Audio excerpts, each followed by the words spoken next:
good, y'all? Oh, Wrong way. I said what's good, y'all? Welcome back to the channel, Math by Isaac. It's your boy, Isaac Adenaruju. And if you're new to the channel, go ahead and hit that subscribe button. We're on our way to 100 subscribers. But anyway, here at Math by Isaac, we go over math problems ranging from grade 6 to 10. We deconstruct them in the easiest way possible. All right, y'all, let's get into the video. All right, y'all, so today we are going over the distributive property. For all my algebra people out there, I feel you. I used to hate this property too, but once you get the hang of it, it's a breeze. All right, so boom. All right, y'all, before I start, y'all can't lie, my transitions are cold. But yeah, anyway, here we have the standard look of most distributive property equations. You'll tend to see them two sets of numbers, both with two sets of parentheses. But here, instead of numbers, I just put letters representing those numbers. So we have variables A, B, C, and D representing the future numbers that we'll have. Now, in breaking down a distributive property equation, you want to use the acronym FOIL, F-O-I-L. Each letter is represented here. F represents first, O is outer, I is inner, L is last.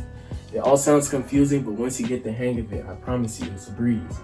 So here I've color-coded all the steps. So first, what you're gonna do, you're gonna get the first numbers, or in this case, the first letters of each group of numbers. So we have A and C inside each group of parentheses. These are the first letters or numbers that we have here. So we'll first multiply A and C. Remember, whenever parentheses are close together, you're multiplying. So we have A times C. So we have A times C, that's first. Now the next step says outer, which is in purple. So we're going to go ahead and multiply A and D. Now because there are no negative symbols, we can go ahead and conclude that once we're done multiplying A and C, we're going to add that to the answer for this right here. So A times D is what we're going to add that to. So I'll put these in parentheses just so we'll get a better viewpoint. So we have A and D. That's the outer, on the outsides. So we have A, so we write that better. We have A times D. So that's outer. Now we have inner, which is in blue. So we have the numbers, or in this case letters, closest to the inside. So now we have B and C. So we're gonna go ahead and add that. We have B times C. And last but not least, we have last. So in these two sets, or these two groups, the last numbers, or in this case letters in each group, is what we're multiplying. So we have B and D. So we're gonna multiply that. We have B. Before we do that, always remember we have to add. We're adding each of the answers. So here we have plus B times D. So this is just the equational standpoint.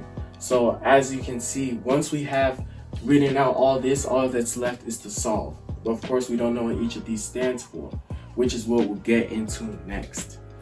All right, guys, so now we're just gonna go ahead and check over really quick. So here we have X is equal to 7, and we're gonna plug in 7 wherever X is mentioned. So we have X right here, so 7 will be put in its place. So 7 times 3, that'll give us 21. So we're gonna have 21. Then we have plus 8 times 5 minus 3, basically bringing everything down, is equal to 58. So now that we have 58, we're gonna go ahead and use the FOIL method to solve and just make sure this is correct.